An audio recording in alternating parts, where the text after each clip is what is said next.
Today is day number 7, and I'm going to be talking about Romans chapter 1. Romans 1 speaks about the state of the world and how the wrath of God was against all ungodliness. This starts off Romans by telling us the power of the gospel and the consequences of rejecting God. The first verses tell us Paul's identity and mission. He introduces himself as a servant of Christ, how he was set apart and called to be an apostle. He gets into how the gospel of Jesus was promised long ago in the Old Testament through the prophets. He tells us Jesus is the Son of God and proved this by raising from the dead.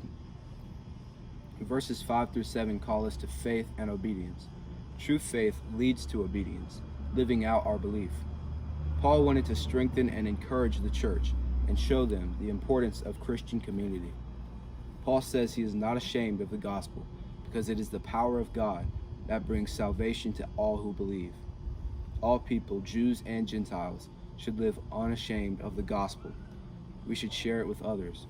Verses 18 through 32 get into God's wrath against sin and the consequences of rejecting God.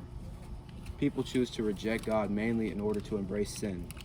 Idols aren't contained to statues and altars to false gods. It's anything that you put before God. The people kept on ignoring God, so he lets them follow their own destructive path.